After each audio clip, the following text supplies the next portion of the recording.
네, 안녕하세요.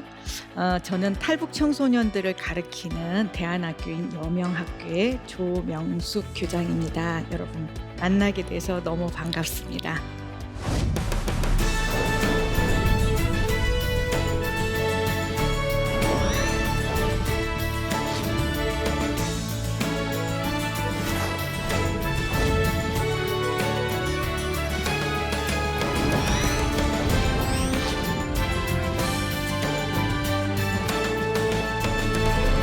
저는 그 서울 북부의 노원마을이라고 하는 그 빈민촌이었던 그 빈민촌에서 태어났습니다.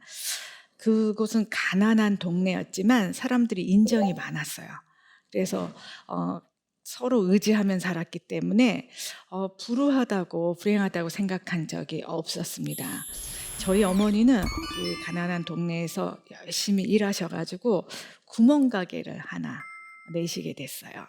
근데 그 전까지는 굉장히 어려웠죠. 근데 구멍가게를 내면 저희 이제 그 가게에 무슨 빵도 그 중간 도매로 갖다 주고, 그 다음에 무슨 맥주 안주 이런 것도 갖다 주고, 자파도 이렇게 갖다 주는 분들이 계셨어요. 근데 엄마가 그분들이 오면 그분들이 근데 참 어려우신 분들 같았어요. 다른 사람들은 이렇게 차로 이렇게 갖다 주는데 이분들은 리어커로.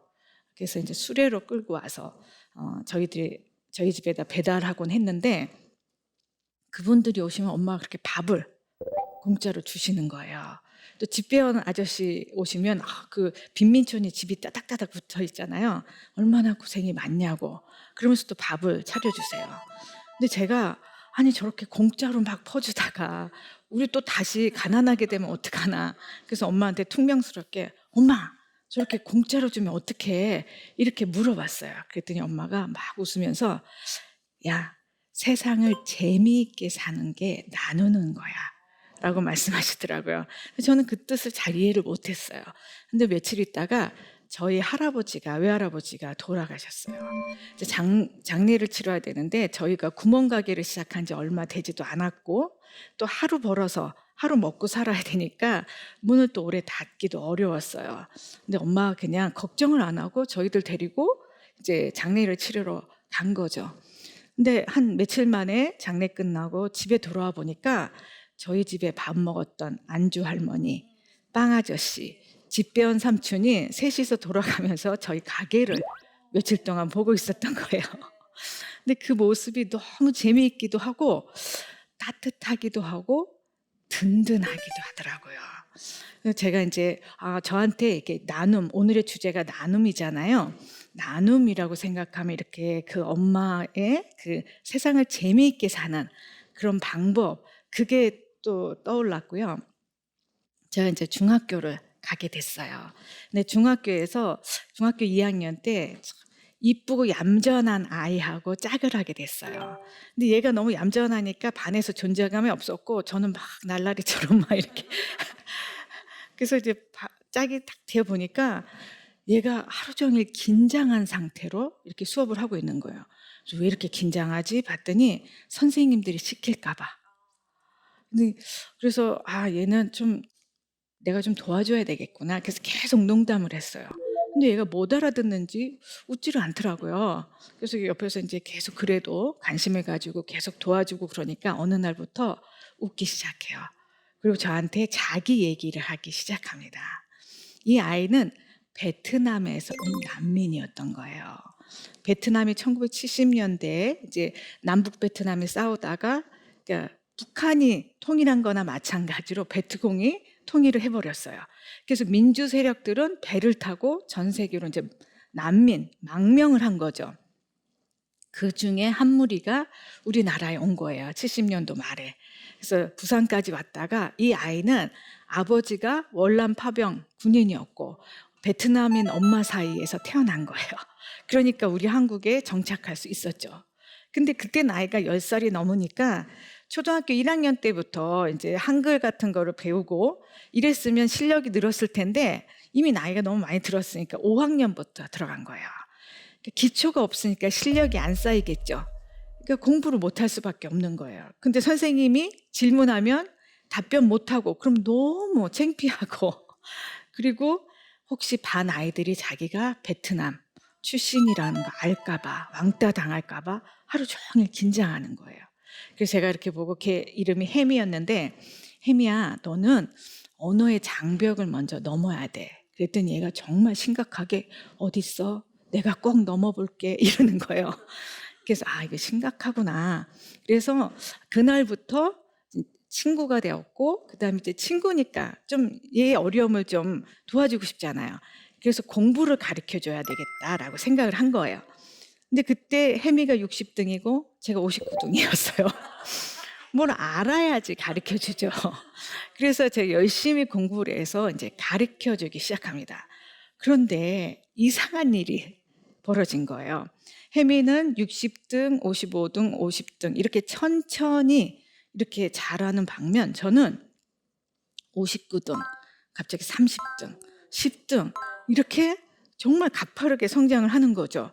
그래서 제가 느낀 게 도움을 주지만 사실 내가 더 도움을 받는 거구나라는 것들을 느꼈습니다. 이렇게 이제 저한테 나눔이라는 게 굉장히 세상을 재밌게 사는 거고, 오히려 나누면 내가 더 도움을 많이 받게 되는 거라는 게 인식이 이렇게 된 거죠. 고등학교를 갔는데 제가 크리스찬이 아니었어요. 그리고 우리 집은 다 아무도 하나님을 믿지 않았습니다. 근데 미션 스쿨을 간 거예요. 근데 고등학교 2학년 때 저희 교목님이 너무 잘생기신 거예요.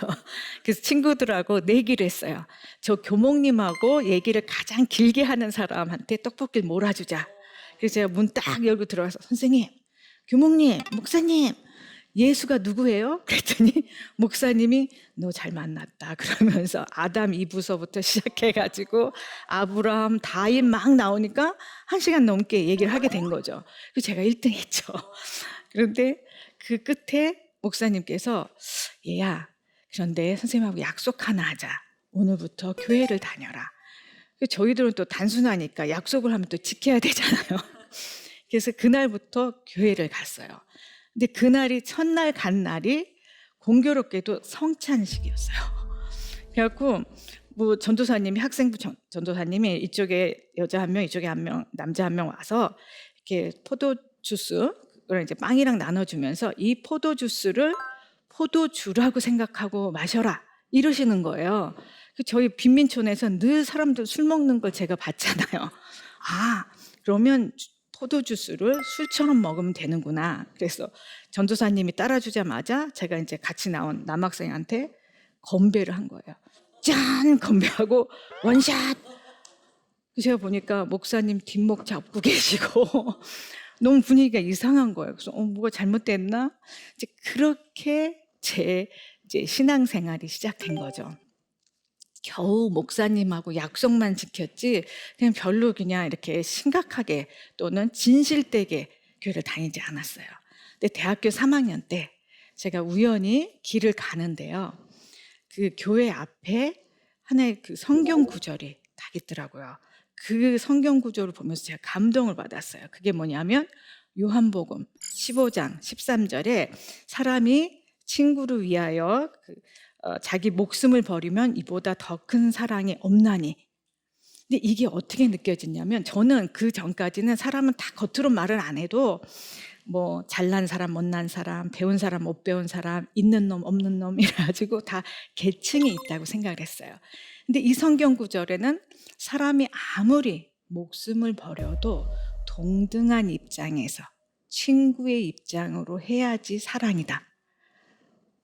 저는 너무 멋있는 거예요. 하나님께서 진짜 받는 사람의 민망함, 그 마음까지도 헤아려 주시는구나. 여러분들이 누구를 도와주면 본인은 좋죠. 도움을 받는 사람은 이미 좀 민망한 거예요. 근데 그게 우월적 지위에서 동정적 시선으로 주면 받아도 기분이 썩 좋지 않아요. 그런데 동등한 입장이어야 된다. 친구의 입장이어야 된다. 너무너무 기분이 좋은 거예요. 그럼 이 하나님은 믿을만 하다. 응? 그래서 제가 그날부터 하나님한테 푹 빠졌어요. 그 전까지는요, 왜 내가 단군 신화를 외우고 말지, 왜 이스라엘 사람, 왜 외국인의 족보를 내가 외워야 되지? 그리고 이해가 안 되는 거예요. 그런데 그날부터는 이해가 다 돼요. 야, 그리고 인간이 어떻게 해. 이거 다 믿어져. 이해가 안 되더라도 믿어져요. 아니, 인간이 어떻게 하나님의 말씀을 다 이해하냐. 그럼 그게 하나님이냐. 그러면서 다 그냥 믿으면 되지. 그리고 믿어져요. 그렇게 한 달이 지났습니다. 그런데요, 저희 집에 전화 한 통이 잘못 왔어요. 거기 누구네 집 아니에요? 근데 제가 잘못 걸었어요. 그랬더니 그래요? 막 이래요. 근데 제가 빈민촌에서 나고 자랐다 그랬잖아요. 가장 이제 그 감사한 게 뭐냐면 다 주변에 어려운 사람들 틈에서 살았기 때문에 누가 진짜 어려운지, 그리고 어떤 사람은 도와주면 이걸로 성장하고 이 가난을 이렇게 뛰쳐나갈 수 있는데, 어떤 사람은 도와주면 그거로 술 먹고 오히려 마누라 때리고 애기들 때리고, 그래서 도움이 오히려 역작용을 하는 사람들도 있어요. 그리고 누가 진짜 어려운지 너무나 잘 구별해내. 조기 교육 받은 거잖아요. 그죠? 어렸을 때 거기서 태어나고 자랐으니까. 근데 이 사람의 전화는 받자마자 심각한 상태구나. 도와줘야 되는구나. 그래서 그 사람이, 그 친구가 그 우리나라 공장에서 일하다가 다쳤대요. 그래서 도움을 구하는 전화를 하다가 저희 집까지 잘못 걸린 거예요, 전화가. 그래서 내가 도와줘도 돼요? 내가 한번 가볼게요. 그래서 이제 가봤어요. 갔더니 저는 그때 23살이었는데 그 파키스탄 노동자가 공장에서 이제 기계 폭발을 해서 이제 여길 뚫고 간 거예요. 그러니까 이제 누워 있는데 그 사람은 21살. 저한테 전화 건 사람은 하루에 빵 하나를 먹으면서 견디면서 친구를 돕고 있는 거예요. 그 사람은 저보다 1살 어린 22살. 그래서 내가 이 사람들을 위해서 도와주는 게 죽는 일은 아니잖아요. 하나님이 도우라고 했으니까, 또 하나님이 그냥 막 아무나 만나게 하지 않을 거다라는 믿음이 있었어요. 분명히 도와주라고 내게 연락을 하게 한 거다. 그래서 그날부터 열심히 도왔어요. 근데 제가 무슨 과를 전공하고 있었냐면 대학교 3학년이라 그랬잖아요.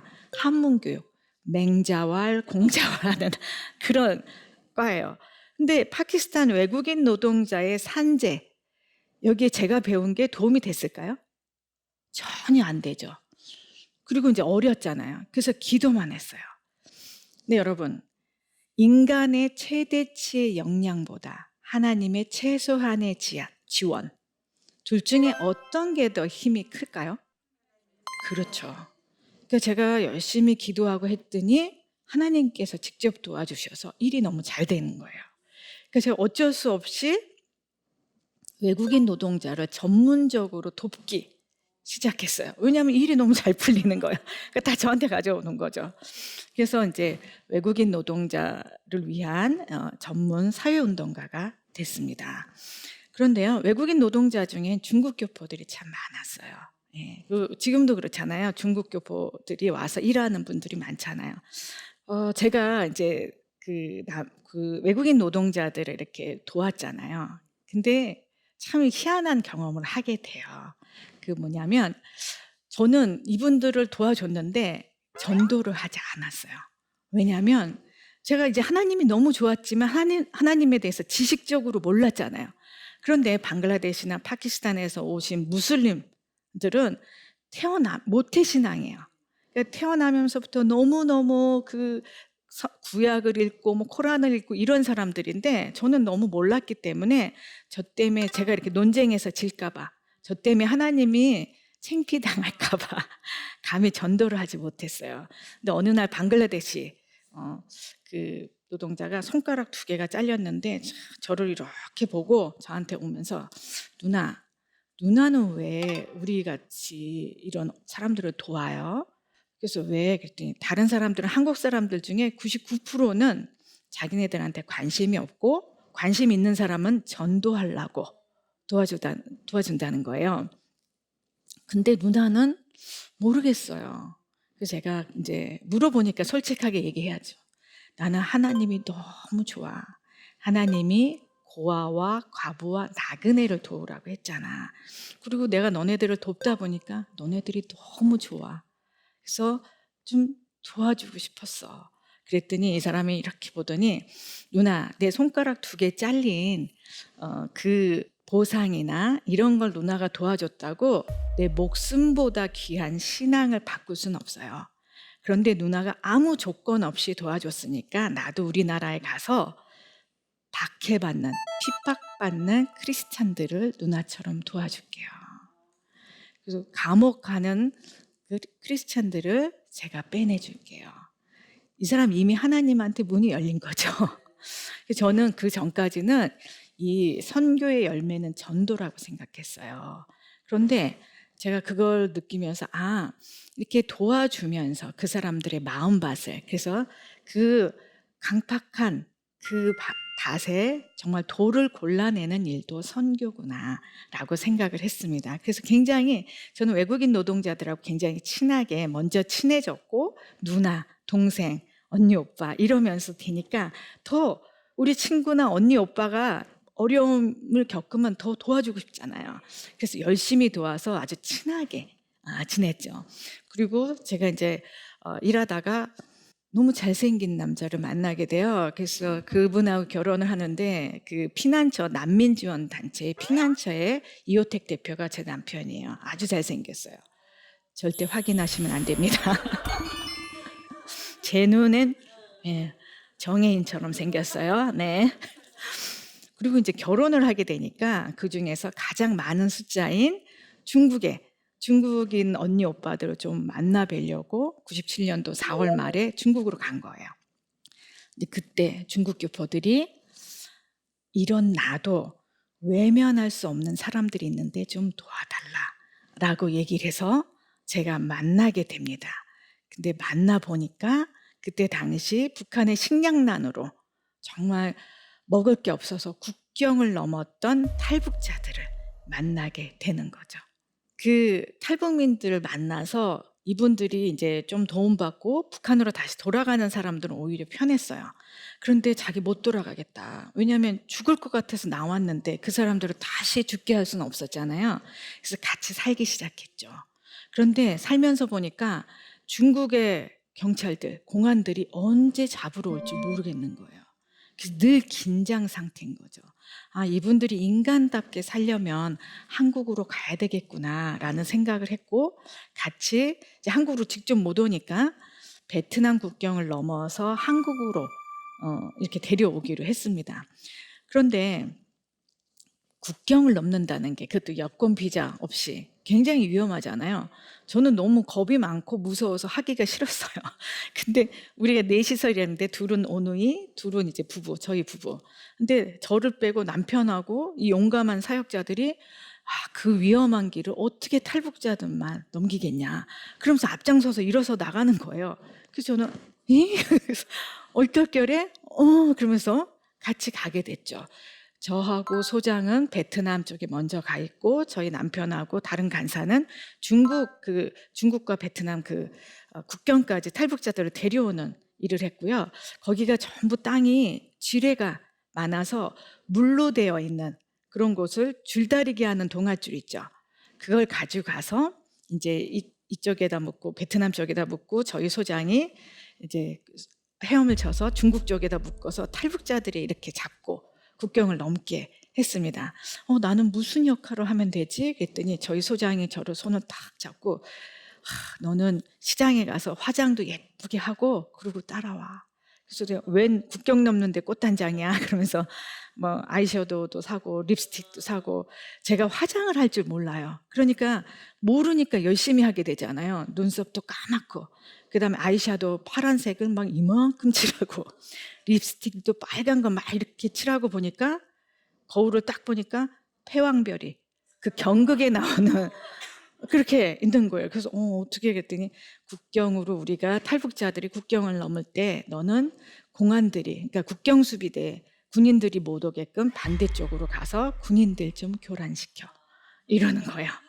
그래서 제가 그 약속 장소로 쑥 들어가는데 너무 마음이 안 좋았어요. 너무 무섭고 겁나고. 그런데 내가 이 길을 그 연약한 친구들인 탈북자들만 넘었으면 하고 도망갈 생각을 했잖아요. 그래서 하나님께, 하나님, 제가 오늘 저녁에는 그들을 돕는 역할을 좀 하게 해주세요 라고 기도했어요. 그래서 이제 밤이 됐는데요. 해가 지고 달이 뜨기 전에 한 1시간 정도 여유로 이 사람들이 국경을 넘어야 돼요. 안 그러면 달이 떠버리면 이게 다 비치니까 잡히죠. 근데 그 사이에 저는 군인들이 있는 곳으로 일부러 가서 오빠 그러면서 라이트 막 비치는데 막 뛰었어요. 뛰다가 딱 잡혔는데 뒤에서 딱 잡히니까 이 간하고 심장하고 이 발밑으로 툭 떨어지는 것 같아요. 그리고 이제 큰 부대로 이송이 되었습니다. 그 사이에 탈북자들은 무사히 국경을 넘었죠. 국경만 넘으면 이쪽에서 방법을 찾을 수 있거든요. 그래서 이제 큰 부대로 갔는데요. 저를 가운데 앉혀놓고 군인들이 한 10명 정도가 신문을 하는 거예요. 근데 여러분, 베트남 전쟁에서 이 사람들은 미군을 다뤄본 적이 있는 사람들이에요.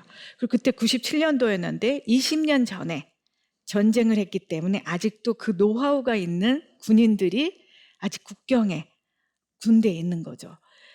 저한테 통역을 안 해도 알겠어요. 야, 너는 지뢰, 우리가 지뢰가 있어서 사실은 물로 된 국경을 넘으려고 했는데 저는 너무 무서워서 군인들한테 쫓기다가 지뢰밭으로 막 들어가려고 했던 거예요. 그러다가 잡힌 거죠. 제가 실패했기 때문에 잡혔죠. 살았죠. 만약에 뛰어가다가 그냥 안 잡혔으면 제가 아마 지뢰 밟아서 죽었을 것 같아요. 근데 딱 잡혀. 너는 왜 막 이러면서 막 소리를 막 지르면서 그래서 제가 막 무서웠어요. 근데 여러분 어쩔 때 하나님 만나세요? 내가 성공하고 막 잘 될 때 하나님 만나세요? 너무 힘들 때 하나님 살려주세요. 이럴 때 하나님 만나주시잖아요. 막 이런데 누군가 저를 이렇게 의자에 앉아서 저를 꽉 안아주시는 분이 계시는 거예요. 누구예요? 예수님. 그래서 저는 깜짝 너무, 혹시 여러분들 예수님한테 안겨보셨어요? 너무 행복하고 그 상황이 어떤 상황이더라도 너무 편안한 거예요. 그래서 제가 씩 하고 웃었어요. 근데 이제 베트남 군인 눈에는 눈썹은 파랗고 입술은 빨간 애가 뭐라고 소리만 지르면 이렇게. 왜냐면 그때마다 제가 놀라면 더 안아주시니까. 그래서 얘는 남한에서 온 정신이 이런 응? 그 관광객이다 이렇게 생각이 된 거예요. 근데 그중에 중견 간부가 한 10명 중에 중견 간부가 있었는데 화가 많이 난 거예요.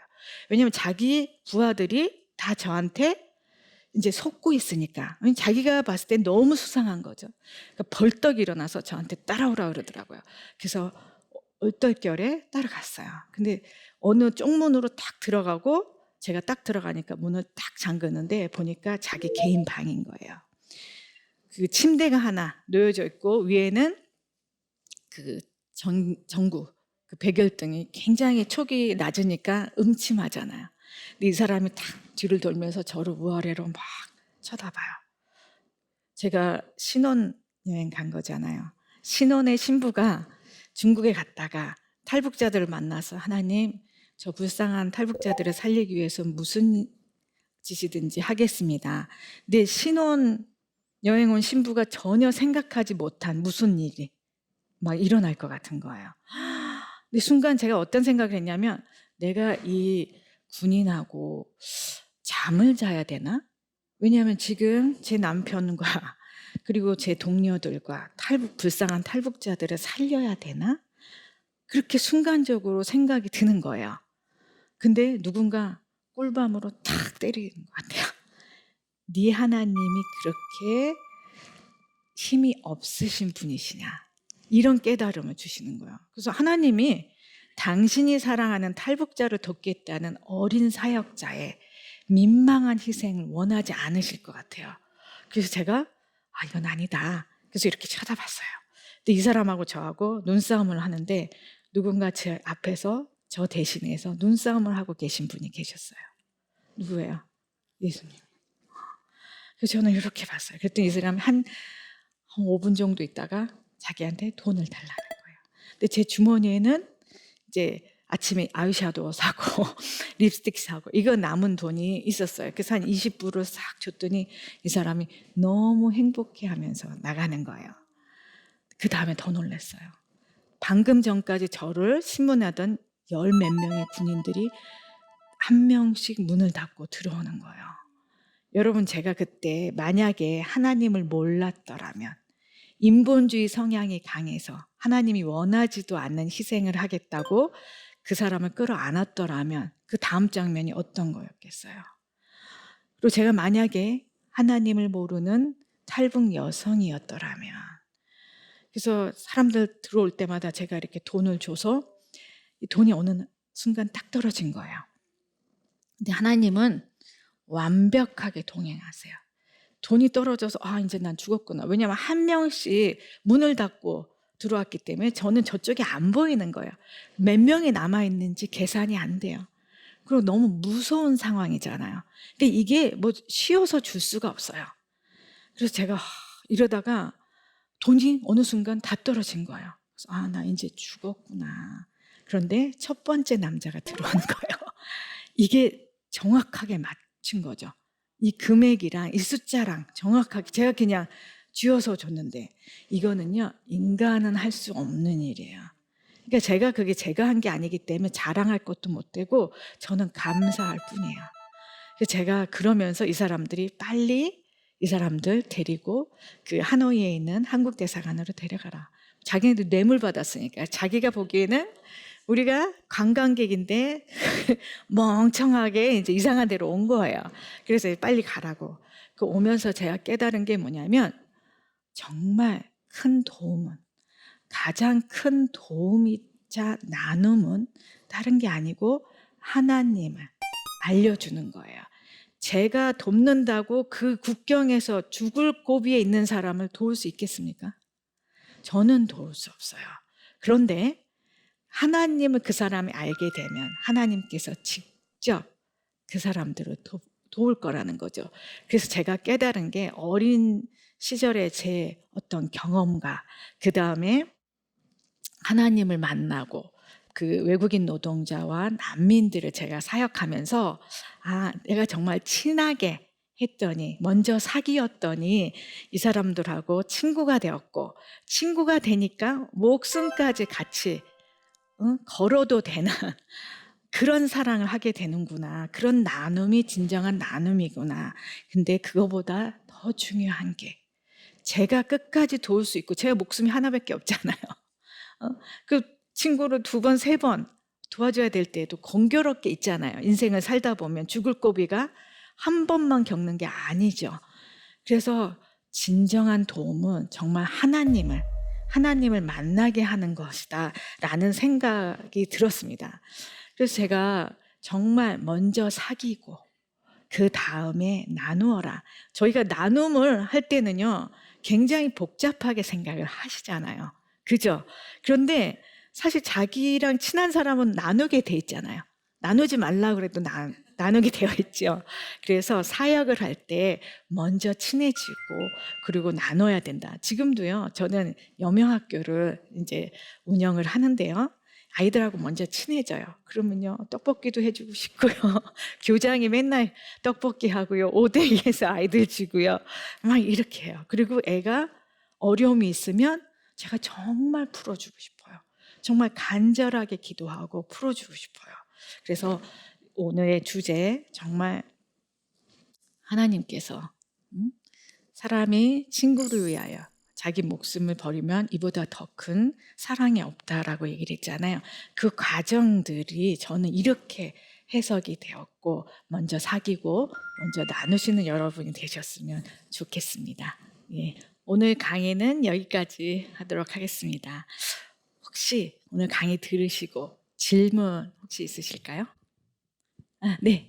성탄절에는 특히 어려운 이웃들과 탈북민을 많이 돌아보게 되는데요.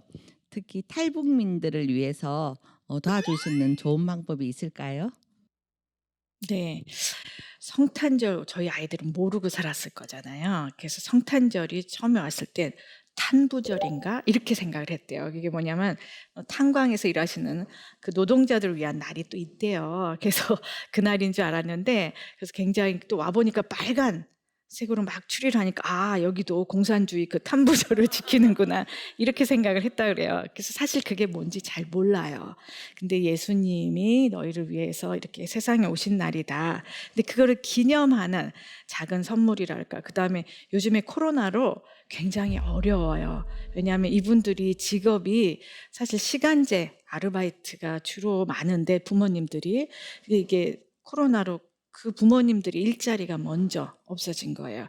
그래서 굉장히 열악하죠. 그래서 그 아이들한테 무슨 선물을 조그만 거라도 좀 보내준다든지, 또 저희 같은 기관도 있고요. 또 사회복지 기관도 있어요. 조금만 찾아보시면 그런 것들이 있는데, 그래서 아이들이 좋아할 만한 것들을 좀 이렇게 보내주셔도 되고요. 또 이제 파티, 학교나 뭐 그런 데서 파티할 수 있을 것 같아요. 저희도 크리스마스 파티 하거든요. 그래서 그때 뭐 이렇게 뭐 치킨을 이렇게 사주신다든지 이렇게 아주 작은 것부터 이렇게 하시면 아이들이 오늘이 무슨 날인데 이렇게 우리한테 선물을 해주지. 또 때로는 작은 선물에 자그마한 쪽지, 너무 오는이라고, 먼 길 오는이라고 고생했다, 이렇게 해주시면 아이들이 되게 행복해하지 않을까 싶습니다. 예, 며칠 있으면 성탄절인데요. 성탄의 그 의미, 하나님께서 이 아이들을 보내시고 또 사랑하신 그 의미를 여러분들이 주변에 있는 탈북 청소년들이나 또 도움이 필요한 사람들과 함께 나누는 그런 복되고 정말 은혜로운 성탄절이 되시기 바라면서 오늘의 강의는 여기서 마치도록 하겠습니다. 감사합니다.